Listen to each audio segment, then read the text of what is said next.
Dumela, Saumbona, Sakpase, Namaste, Upshin, Dubra Otra, Assalamu alaikum, Hotep, Buenas noches, bonsoir, and good evening. Welcome, everyone. My name is Doriel Anez Larrier, the host of the Lot Carry Wise Salt Digital Couch, a word to the wise. Welcome to another episode. This is actually episode 18.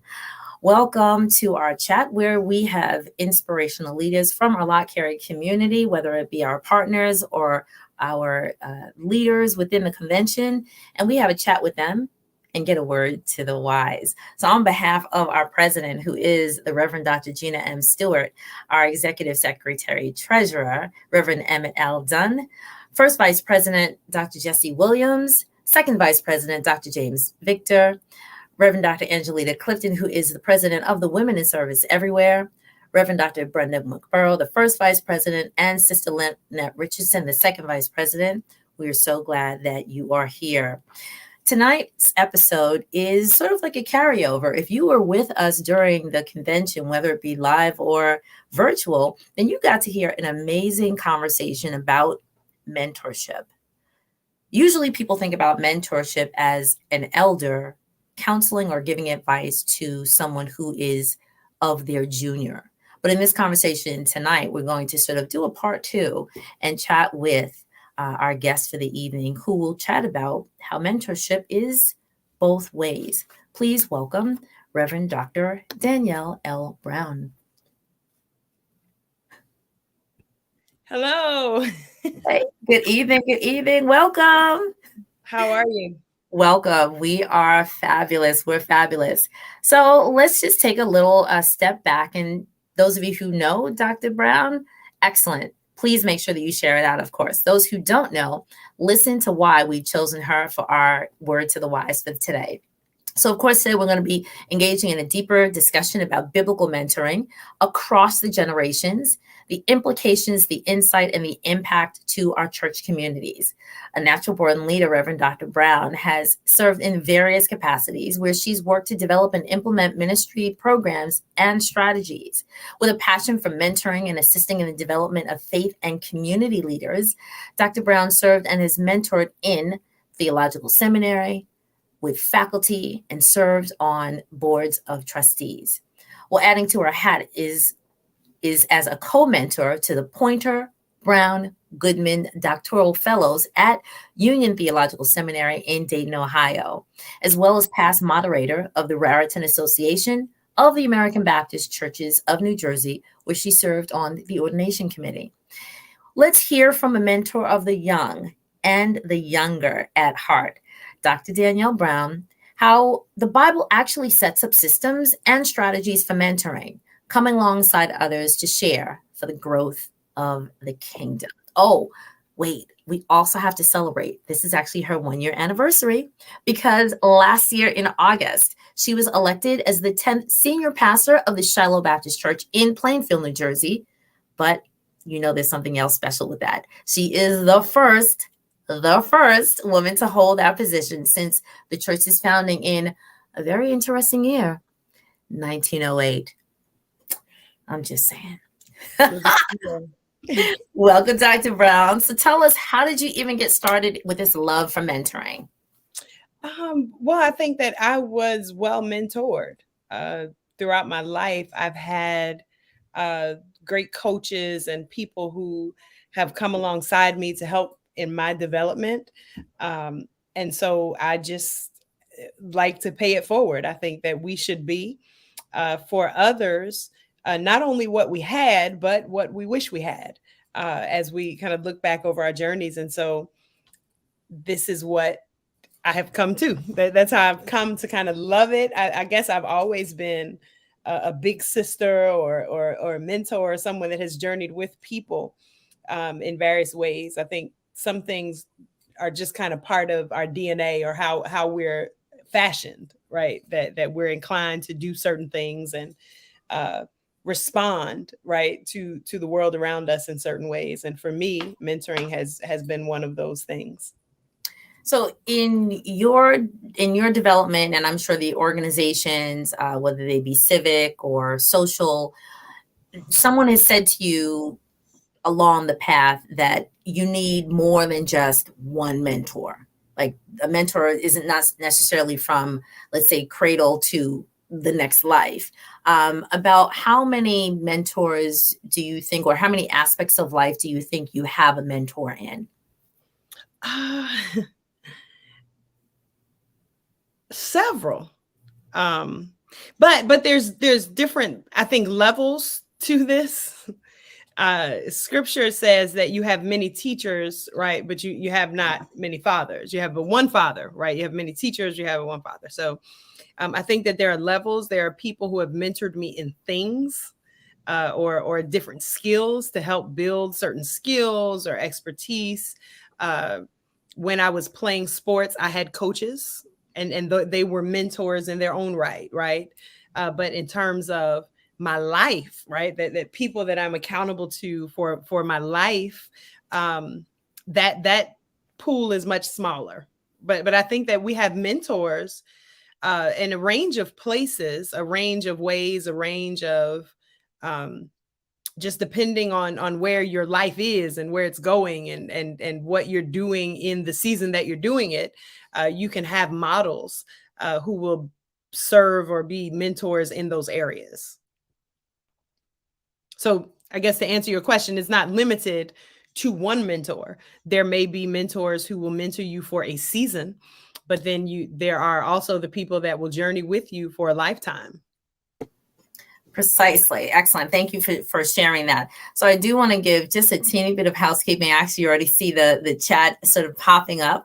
If you are desiring of leaving a question or asking a question, or even, as I say, I need to have my stream team. So my stream team are the people who take poignant points that we speak about. Sometimes we're not even thinking about them, but they just sort of flow, and they're really right there. And in the church world, it's one of those things that'll say, "Ooh, that'll preach."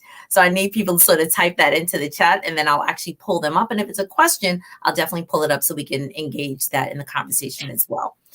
So thank you for sharing about a variety of mentors, and not just mentors for different skills or different areas of your life, but also different seasons, right? Somebody could sort of start off with you. Case in point, when you mentioned being a big sister, more often than not, those scenarios are when you are, let's say, a teen, a young adult, and particularly if you're on a college campus. And so you're given a big sister or a big brother to coach and guide and walk alongside you for that period of your tween, teen, and into young adulthood. Sometimes those mentoring relationships continue after, but there are moments where you sort of outgrow, or you need the person to do the next thing. Mm-hmm. So now let's sort of shift to how the paying it forward. You talked about paying it forward, and we have this auspicious task to pay it forward to Generation Next. And I really like that term, Generation Next, because it does not quantify with a particular age group. Right. It's just who's right behind you, right? Mm-hmm. Who's coming after you. So if you are young, however young is, and whoever is, let's say, 5 to 10 years younger than you, that's Generation Next. If you are the younger, again, who's ever 5 to maybe 10 years, or even 2 or 3 years. And then I had a conversation just today with someone that said, the person is approximately my age, but they said, I actually have mentors who are younger than me who mentor me. And I said, very interesting. I'm going to be talking about that just today. So now let's take a look at the Bible, and how the Bible is fashioning, or has already fashioned, some strategies, some examples of mentorship, and how we're going to take that look at mentorship for Generation Next. So why do you believe rethinking about Generation Next and appreciating that you're never too young or too younger to be mentored, and how is that important to kingdom building? Well, one, because as long as we're alive, right, there's still purpose for us. As long as there's breath in our bodies, there's something that God wants us to do. And not just that, but as long as we're alive, we're in this process of discipleship, right? This process of growing and becoming right? More like God, more like Christ, more molded into the image of Christ. And so growth is a requirement, right? Part of that growing is the presence of mentors and people who will help to shape our lives. That's why the community of God, right, the family of God is important. That's why even God self, right, exists in community. One God in three persons in community. And so there is, I think that generation next, I probably I'm not sure even about the generation piece, because then that also suggests that the mentees are only younger than us. But I'm in an interesting space now where, as a senior pastor, a good portion of my congregation is older. In fact, old enough to be my parents. Right. Their pastor, their guide, a mentor in faith, things of faith. I am to them. By the same token, there are people younger than I am who have been on the journey with me, who I also have kind of taken under my wing to mentor and to journey with and to help them to grow. So I don't think that you can put an age limit on the need for mentoring. I don't think that we could put an age limit on who we will mentor. That we should look to learn whatever it is that we can learn from whomever we can learn it from.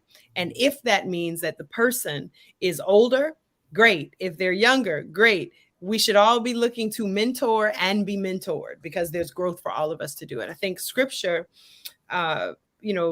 it really has so many models. So when you ask that question, I'm like, there's a lot. We only have 1 hour to have this conversation. There's a whole lot. Like I said, this can go past an hour. One of the images, and when I think of mentoring that blesses me, is in the story of Elisha and his servant in Dothan. And I don't know if you recall the passage, but where Elisha and his servant are in Dothan, and the Syrian army surrounds them, and the servant starts tripping, and he's saying, "What shall we do?" And Elisha tells them, "Hey, those who are with us are more than those who are with them." And then Elisha prays, and Elisha asks God to open the servant's eyes so that he can see. And then the servant, he sees, and what he sees is that God has actually provided backup. And so I think that biblical mentoring knows its limits. Biblical mentoring understands that we as mentors, regardless of age, are just part of a plan, part of a destiny and journey that ultimately belongs to God. And I think that it also is a kind of symbiotic relationship where both parties, one of my mentors told me one time, my spiritual mother, and she's a lifer, but I was expressing how grateful I was for her role in my life. And she was like, "But I needed you as much as you needed me." And it was like, wait, I didn't see that. But I think it's also a symbiotic relationship that's rooted in purpose, that contributes, right, to the growth, the correction, the redirection, exploration of possibility, and all of these things. But biblical mentoring empowers, right? Every model of biblical mentoring, whether it is Naomi and Ruth, whether it's Elisha and the servant, whether it's Elijah and Elisha, whether it is Moses, Joshua, biblical mentoring, or even Jethro and Moses, and all of these images, all of these stories, Jesus and the disciples, right? It's like, hey, I'm with you for a little bit, but then I'm not going to be with you, and you're going to have to be able to stand, right, when I'm not with you.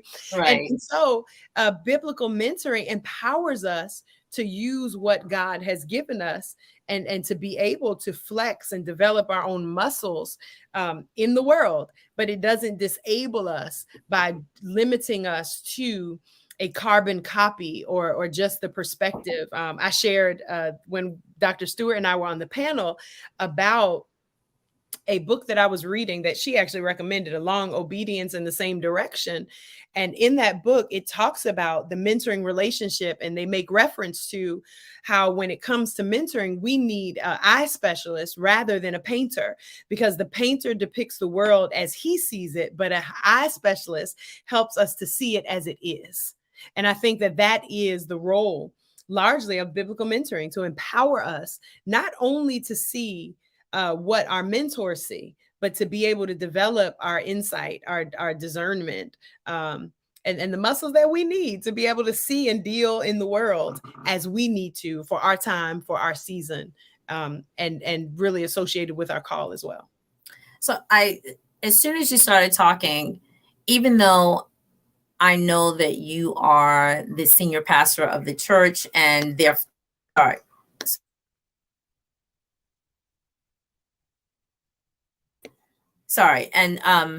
and you talked about how your constituents are older than you. When I heard you say that you are their mentors, and of course that relationship is you are in essence, let's say spiritually, a guide to them. Hearing that word mentor was really different because I just heard it in a different way. And I said, wow. So now I get it when, let's say, some of my elders or my aunties, my spiritual mothers or my church mothers, or church, uncles or fathers, when they ask me questions like, oh, Doria, like, can you teach me how to do that? Or like, I see you doing that, a lot. I'd like for you to give me some insight. In my mind, I'm just, well, here's how you do it. It never dawned on me that is actually a version of mentoring because it's something that I can show them how to do. I'm just like, I think that's great. That we like try to institutionalize mentoring. And mentoring may not just be that maybe mentoring is also, it's formal and it is also informal, right? So some of the more organic things that happen in life can be models of mentoring. But we think that our mentors are just these established relationships that look like this, that, I'm going to meet with you on Monday at 6:00 every other week for an hour. And now that's the mentoring relationship. Right. But there's a lot of informal mentoring that happens in our lives, or even not just that we're on the receiving end of, but that we are on the giving end of, that I think that we don't necessarily give the level of, importance or value to that kind of informal mentoring that goes on probably more regularly than the formal kind of structural stuff as well. Actually, so now thank you for sharing that. I'm actually now thinking about in the professional world, and how in the professional world, and whether it is females seeking another female in the industry or on the path and asking for their guidance or their insight. How can I, quote unquote, climb the corporate ladder? Or if it is, just someone who's at the top rank and it's a newbie, someone just coming in and they're looking for that professional mentorship or that guidance and insight, or it's going to like the networking event, right? And now I'm sort of just making all the parallels to the church, and how in the church it's the same thing. Well, I want to be a better missionary. So I want, the older missionaries will say, okay, you join, like in my church, it's called the Young Lights for Christ, or the Sunshine Band or whatever. And then you go from junior red to senior red to Young Lights for Christ, whatever it is, but you're growing in that. Mm-hmm. Choir work, same thing. Usher work, same thing. And so now all these parallels are definitely meshing together.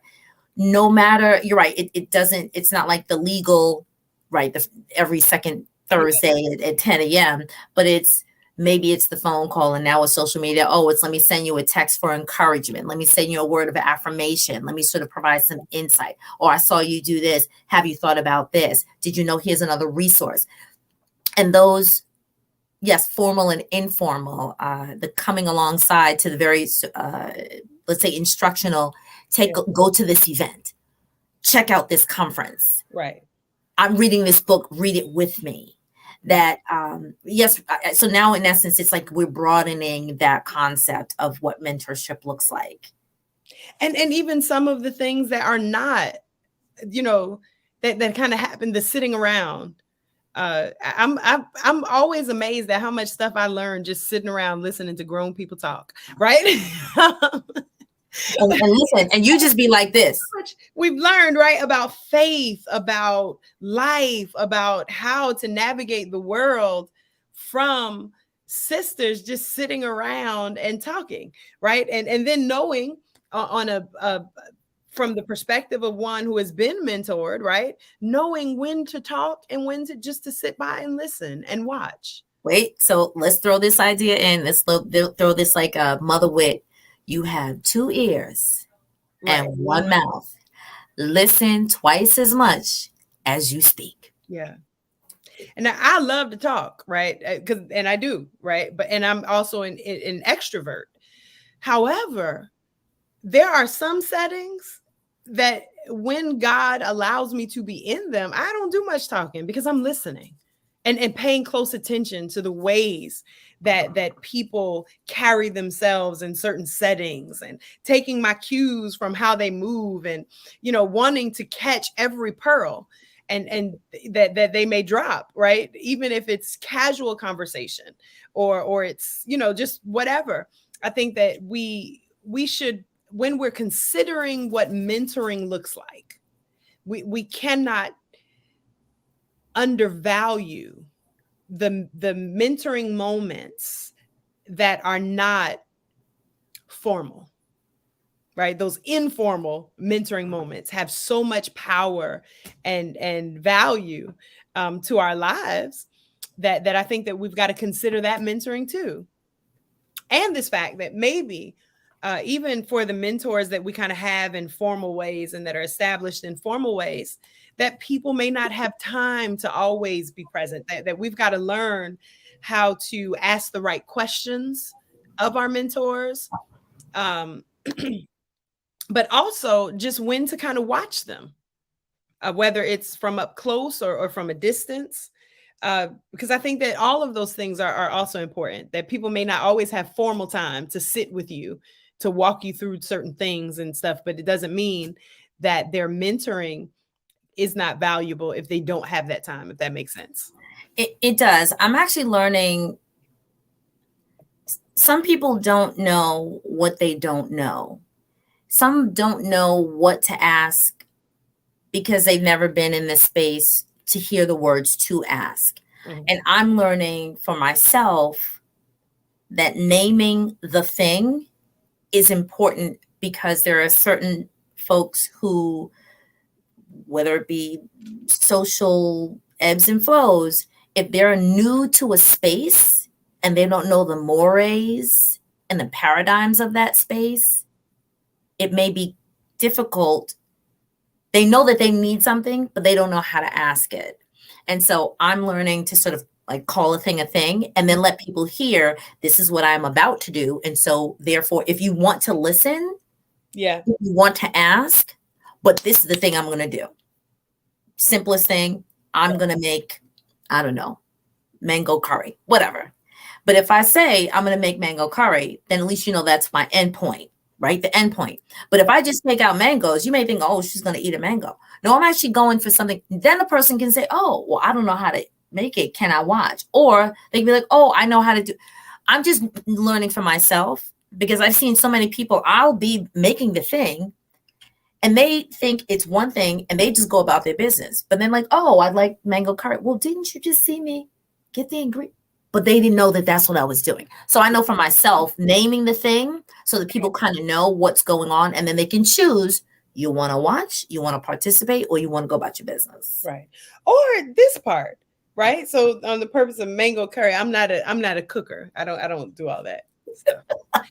But sticking around long enough to see what the end result is going to be. But now let's talk about Generation Next.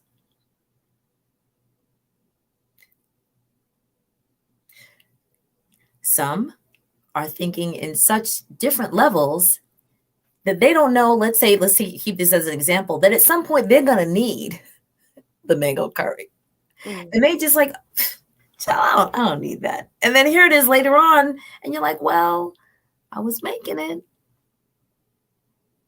You might have wanted to watch. I don't know. It's just an observation that I'm making. Yeah. The meme of it can be both and, right? But I think as those who are mentored, when I said stick around long enough to see what the end is going to be, I don't know that we live in a culture that deals well with relationship.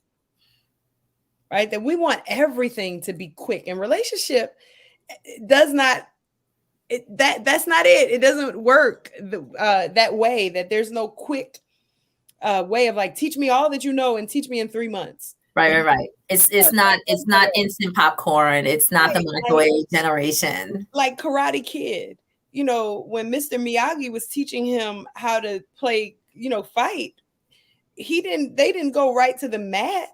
They went to the car and did what? Wax on, wax on, wax on, wax on. And so in these relationships, I think fundamentally, if we are going to be well mentored and if we are going to mentor well, then we've also got to be committed to process, right? Committed to process and hanging in there in these relationships until we can see from the point of gathering mangoes to the point of making mango and curry work together in a way that is something you want to eat, right? And that's important. And sometimes these relationships do take time to build, right? You've got to build trust, rapport. You got to get to know one another. And then if the mentoring relationship is working, because you are growing, right? If it's working, you're growing. If it's working, like I said, a symbiotic relationship, your mentor is also growing as a mentor. And so we're changing that. Even as the journey is going on, we're also changing and impacting one another. And we've got to stick in there, like hang in there through the messiness, the vulnerability, all of that comes with being a mentor or a mentee, that gets us to, right, the point where, or the point for which that relationship existed in the first place, or whatever, right? Just that gets us to a place where we're better than where we are, where we've learned the thing, where we've acquired the skill, or what have you. I want to bring up 2 points that I have not brought up yet. And thank you very much for the stream team who is just typing away. This is fabulous. So I've been popping them up onto the screen. So just to let you know, if you want your name to be seen, then you click the blue link that's at the top of your own page, and then it'll allow your name to be shown. If not, then we call you Facebook user. We don't want to call you that because, this is the couch. We go by first names here. And so Dr. Clifton says, you get in trouble when you don't take time to observe how to navigate spaces. And thank you so much for just reiterating that, Dr. Angelita. And what I've learned is that some people don't know how to navigate the spaces. And it's not just, oh, you should know, or didn't you see? Sometimes they literally have to be kind of like hand-holded, like this, when you walk into this space, when you're in this convention, when you're in this conference, when you're with these people, you're not just going to quote unquote go bum rush them. There is a way to approach, because some people have been shown, some people have not. Another statement was, and this is from a Facebook user, mentoring does not have to be a formal relationship. Precisely. Here's another person. So I have mentors who do not know they are mentoring me. Ooh, right. I watch them from afar over time. I actually said that to somebody the other day. I had to let them know, you teaching me, you just don't even know you're teaching me. Thank you. And thank you. And yes, coaching. Yes, coaching. Thank you. So actually, let me just say to the Facebook user, the one who said that you have mentors who do not know they're mentoring you, I would say, and I'm sure Dr. Brown will probably concur, let them know that their life is ministering to you. Because everyone walks their own walk, but when you are told that the good that you're doing, because everybody's not perfect, but the good that you're doing is blessing and causing someone else to be polished like a polished stone, it just reiterates for the person that what they're doing is blessing someone else. So I don't know. What are your thoughts on that, Dr. Brown? I think that's important, that, letting people know that they're blessing you, that in some way the work that they're doing or the way that they're being is making a difference. That's important. I just believe in gratitude and expressing gratitude and appreciation for the people that have made a difference, right, in our lives. Okay. Now, you know what? That was our first question, Dr. Brown. See, this is going to go real quick. So, and maybe you've touched on this. So if you can share a time in your pastoral relationship when you were both mentor and mentee. How did that bless you? And why is it an important component for biblical mentoring? Gee, where I was both the mentor and the mentee. Wait, let me help you with that. So actually, in the beginning of our conversation, you were talking about how in your current role, you have people who are biologically your elders, and you inferred that you're sharing with them or you're guiding them, and at the same time, because you said it's symbiotic, which means there's a give and a take, there's a push and a pull, there's a dance, there's I think of mentorship as a dance, as whether it's tango, what have you, but there's a give, there's a move, there's a push and a pull, and so as you're giving, and you're not just dumping into someone, but you're sharing, and then there's a response, because you can't continue to give if there's no response that says, yes, I like that, or that's good. I think, and you noted, well, this particular season, right? In my pastoral, that's what you asked, like, so this season. And I think it happens every day with myself and our assistant pastor, Reverend Shiloh Thorpe. Reverend Thorpe is about 35 years older than I am. And in every way, she yields to me as her pastor, listens, and she'll give the feedback, like, Pastor, when you preach this, or when you said this, or you're modeling this. But by the same token, she mentors me in areas of wisdom, patience, pace, balance, right? Some of the things that there's what the scripture says, that God used the young because they're strong, but the old because they're wise. Yes. And so there are strength things, right, that I mentor her in, but there's wisdom things that she mentors me in. And it does not compromise our formal roles, if that makes sense, right? Institution, because it is a give and take. Then by the same token, we have one of our younger employees, who actually is the granddaughter of Reverend Thorpe, who is getting ready to come on staff as our director of administration. For as much as I pastor Jalen, she also teaches me things about technology and managing media and marketing, and just perspectives that are beyond my own, right? That are beyond my generation, and even at this point, I'm getting a little seasoned.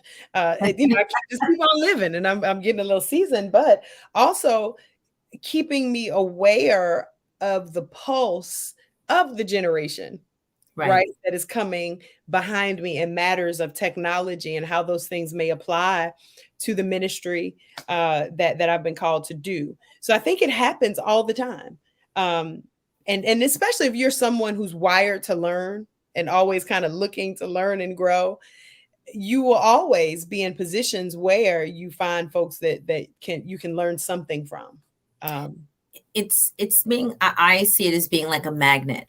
Yeah. Especially when you just said, if you are the person who is looking to learn, wants to grow in a particular area, you become like super magnetized. And there are some people who are watching who understand why I'm saying that, because I feel like I've been in that position in the past, like, I don't know, maybe probably 2 or 3 years, where I'm just like, wow, I'd like to learn that. Someone calls up and says, hey, I'm doing this. I'm like, did you just hear me say that? Because I can learn it from you, and vice versa.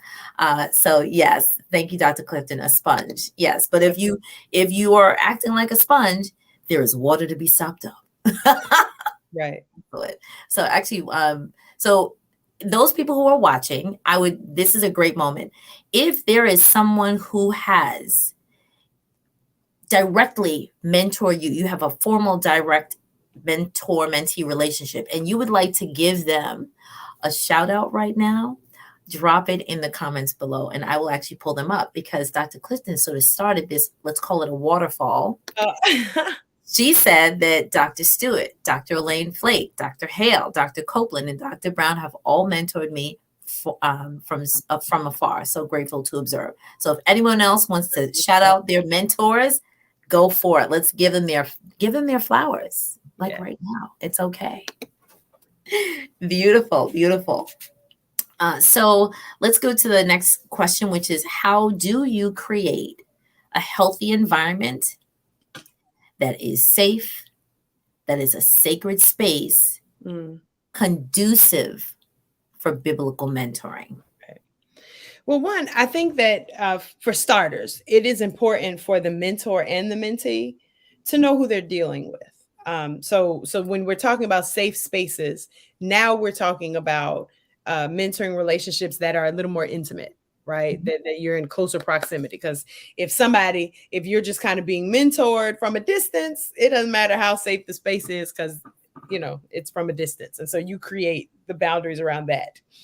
Or just naturally, there are boundaries around that. But these safe spaces, speak more to more intimate, mentoring relationships.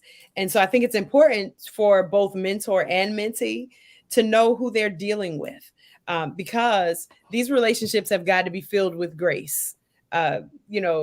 Grace to accept one another where we are, and deal with one another until a party or both parties get to where we need to be. Right. And then they also have to have this willingness to understand where we are at each stage in that process. I think also drawing a line on what the mentee and mentor will accept and what they won't on the front end helps to preserve a safe space and healthy environment in the mentoring relationship. So my mentor should be able to tell me to stop, to hush, to sit down. You are wrong. And my response to that be just as welcome in my mentor's affirmation as my mentor's affirmation. Right. I want to interrupt you on that, because and this is what I heard from when you said this at convention, and something really pricked my spirit, and I have to repeat it. I have to bring it to light. Okay. The mentor and mentee relationship, you have to give, you have to give the person the pen to say, I allow you to write me up. Let's call it professional. I give you permission to call me out on my stuff. Mm-hmm. And there is a fine line. So the moment that you said intimate relationship, right? And it's there's a closer proximity. Yeah.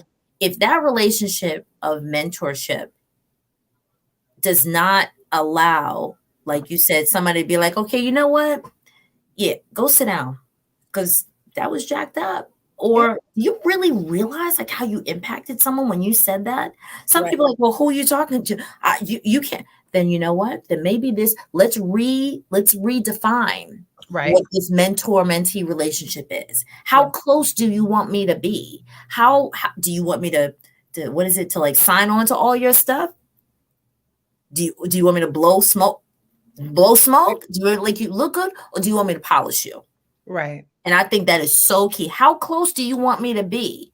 How do you really want to grow? Because if that's not there, somebody's feelings going to get hurt. Somebody's going to be like, I'm not speaking to you anymore. Right. So I just want to.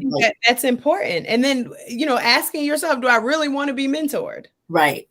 Right. And sometimes I don't know that we know what we're signing ourselves up for, or signing ourselves on to when we say that we want a mentor or a certain mentor. And so I think defining that, right? What do I need this mentor for? And sometimes I don't know if that always is something that you define together, or some soul searching that some of us have got to do on the front end, right? That what do I want this relationship to yield, right? What fruit do I want this mentoring relationship to yield? And if growth, personally, spiritually, is one of them, there are hard conversations that are going to have to be had. And you have to indeed, right, give your mentor permission.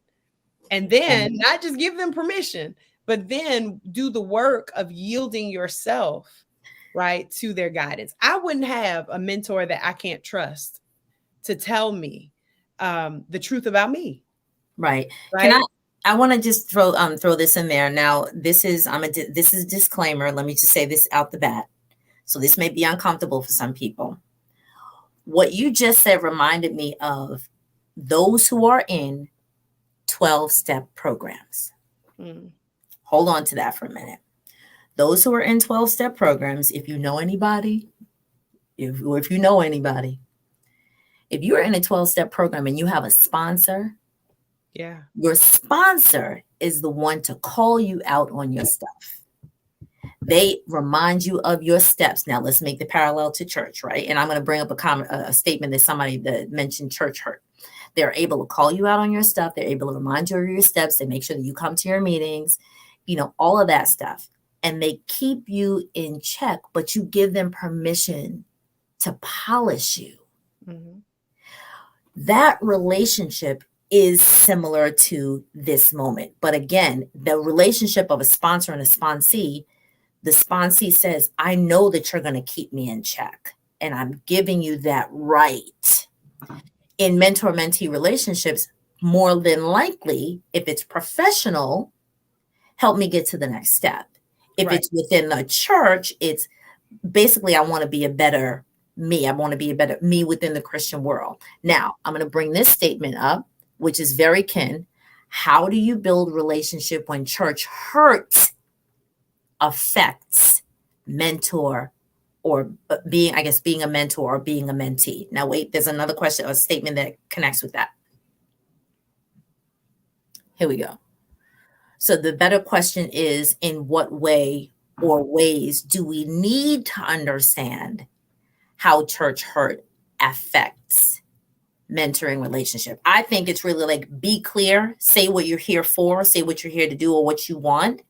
And also then acknowledge and say, look, somebody told me, like the color red that I had on at this event was just too bright and now I'm not coming. But then the mentor should be like, okay, are you still going to eat tomorrow? So I think that it's important to define church. So I wrestle with that term church hurt, right? Mm-hmm. Because I fundamentally believe that wherever people are, right? So the same people that hurt you in the context of the church are the same people that hurt you in the context of the high school playground, right? Same dude that hurt you in a relationship.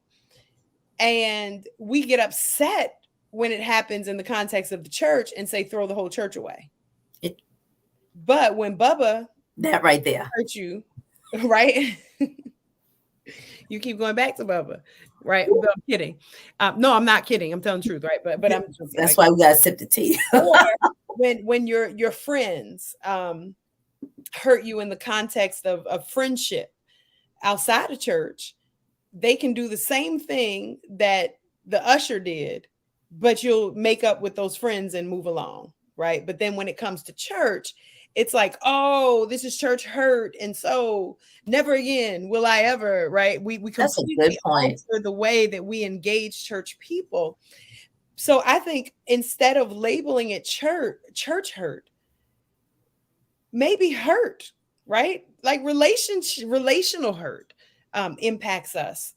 And we've got to do the work of healing, right? That making the decision that no matter where the hurt, and I say this because I don't believe that the only people hurt that we have experienced has been in the church. Right. But the pain that we've experienced over the courses of our lives at the hands of people in general also impact the way that we engage the people that we see in church, the way that we engage the people that we encounter at work, right? Even in the workplace, there are people that hurt us at work, but we don't say throw the whole job away, right? We just keep showing up, and now we'll figure out a way to make do until we can, get through it. So I think that we've got to look at the whole of our lives. It's important. I have this saying that I've been saying for several years, that wholeness is holy, right? That holiness is not only right, but holiness requires wholeness. And so if you are not whole, right? WHOLE, then you are probably struggling with holiness, right? Because holiness is not just this idea of don't drink, don't smoke, don't do the, the stuff that makes us clutch our pearls. Holiness is to be whole. So then that's healthy. And right, so that's a lifelong journey then. It is a lifelong journey. But as we are developing our relationships, whether they're mentoring relationships in the church, outside of the church, we have got to do the work of wholeness, right? Constantly looking at ourselves, observing where the wounds are, right? Whether they happened in church or not, and assess their progress, right? So maybe over here, I need, some more, what is it called? The stuff that you put on it's in the brown bottle. Peroxide? No, not the peroxide. Mercurochrome? Not Benadryl. In the brown bottle? Put under the Band-Aid. I guess. Bacitracin?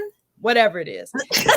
Iodine or what have you. Okay. Iodine. And so if this needs iodine, then I'm not going to engage myself in relationships that are going to take the scab off while it's infected. So nice. Wholeness informs me that now may not be the time to engage in an intimate kind of mentoring relationship if it's going to trigger pain that I have unresolved. I think we've got to get away from this idea that we are forced to do things beyond our capacity to, or engage with other people in ways that compromise our wholeness. If that makes sense, right? Yeah. Sometimes we just need to wait out and heal a little more. Right. Answer that question, that if we are still hurting about people interactions that have gone adverse, then we've got to do the work of healing to the point where that wound is, has progressed and it's healing enough that we can handle or manage or have the capacity to engage in those spaces and in those ways. Does that make sense? It does. So I'll give a very practical analogy. Let's just say that somebody is struggling with, let's say, an addiction. Let's just say it's cigarettes. Let's keep it simple. Cigarettes. And,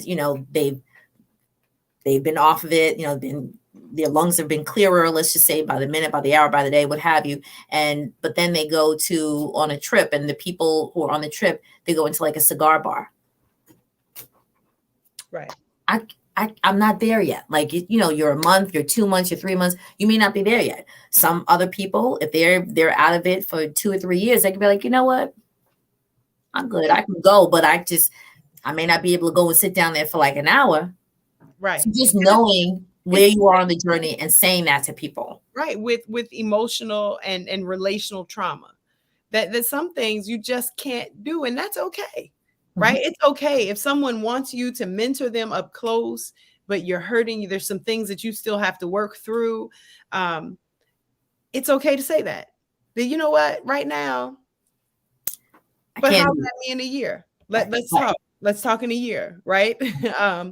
And then sometimes there are points even in the reverse, because I think Dr. Clifton's question there also was about, when church hurt, or this relational hurt or what have you, also makes you skeptical about being mentored or developing relationships with people out of fear that if I am vulnerable with this person, I'm going to get hurt again or burned again. So I think that being prayerful and then making sure that you are doing the healing work, right? The work that you've got to do to heal so that you can get to a place where it's cool for you to be vulnerable with another person, and baby steps, right? That process, maybe the first day you don't put it all on the line, right? With your relationships over time, there are things that you may share or ways that you will be more vulnerable with people over the course of time. Even if we look at what happens naturally, right? When you get to meet someone, they don't know all your business the first day you meet them. Some of y'all might tell somebody all you, but as people get to know you and you kind of get to know them and you test out the waters and you see that, wait a minute, this is safe space. And then of course, everything that we do must be bathed and soaked and lathered in prayer. We can't, the Holy Ghost will keep you safe, right? Talking to God will keep you safe. It'll, the voice of God, the Spirit of the living God will help to guide us and direct us, not just in where to be and who to be with, but even how to be as we are in those places and with those people. Excellent. I want to bring up a couple of really great comments. So I'll go to comments related and then I'll do shout outs. So Dr. Clifton says emotional injury happens everywhere. We carry it in a knapsack. Yep. Your quote that if you're not whole, you're probably struggling with holiness. And here's a really, really great one. So self-examination / awareness helps manage your emotions. So your emotions don't manage you. Excellent. And then there are 2 shout outs that it would be really beautiful. I have to say, and everyone adores this woman. She was the first person on our digital couch, and that is Deacon Mary Hall. So someone is saying, thank you to Deacon Mary Hall for your mentoring over the years. What a blessing you have been to so many women. That is absolutely amazing. And then actually, Dr. Clifton says, Dr. Marilyn M. Harris. New Jersey. Okay. Shout out Jersey, folks. Has been incredibly encouraging with lots of love. And I think this last one is really keen as well. And that is your life becomes a canvas to your mentor. Your life becomes a canvas to your mentor. Oh, look at that. Look at that. So we've definitely discussed about Generation Next, and Generation Next again could be someone who is our peer. It could be someone who is biologically a junior to us or a senior.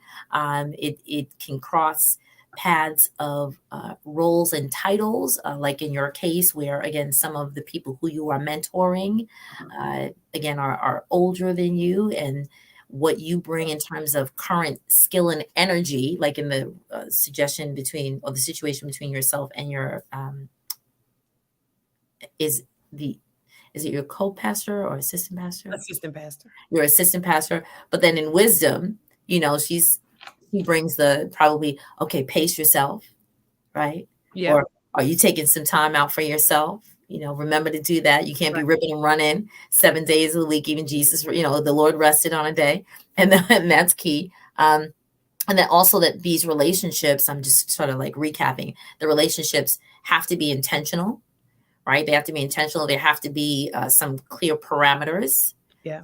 They have to be some boundaries, and those boundaries don't always have to be established on day one, because you don't necessarily know how far and how deep and how wide the relationship is going to be. But over time, it's like peeling back the onion, right? Layer after layer, or the rose. Let's make it a little more pleasant smelling.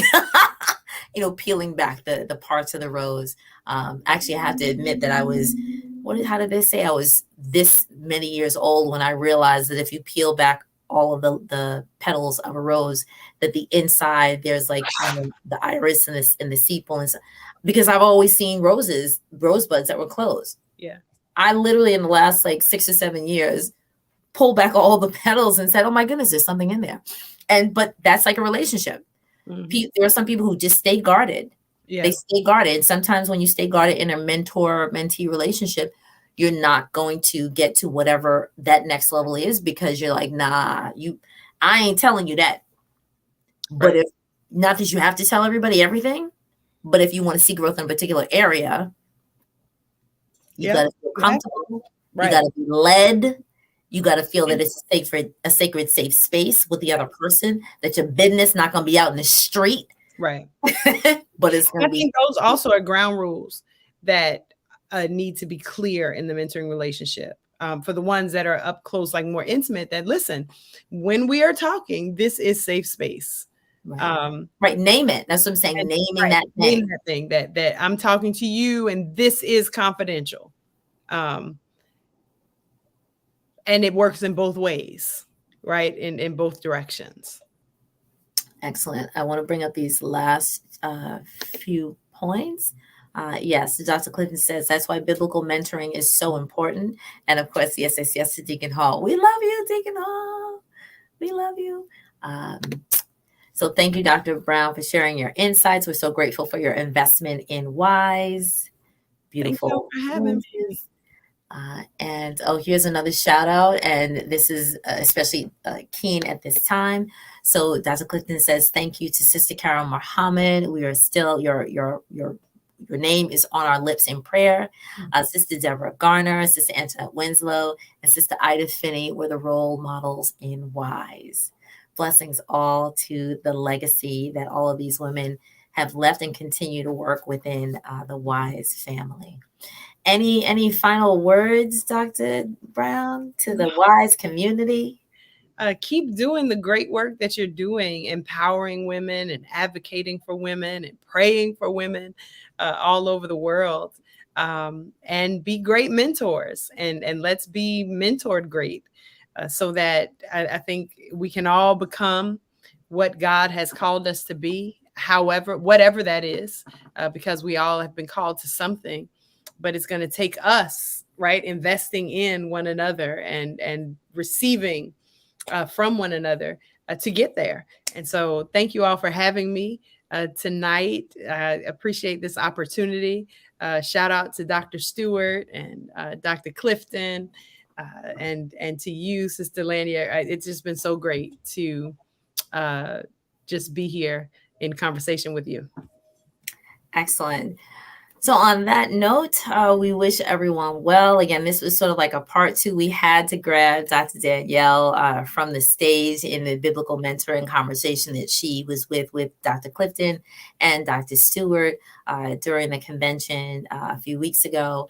We were so blessed and just moved. And I literally ran to the stage and I said, Dr. Clifton, like we need to have her for the next, digital couch for WISE. And she's like, okay, I'll ask her. And so I'm standing there like this. I literally was like, I hope she says yes. I hope she says yes. I hope she's, so thank you so much for saying yes. Thank you so much for being with us. And for those people who are still watching, we really do pray that you've gotten something out of this. We hope that you were able to take some of the gems that were deposited into your mind, into your spirit. And if there's something that literally you think of after we end this, drop it in the chat and we can always respond to it at a later date.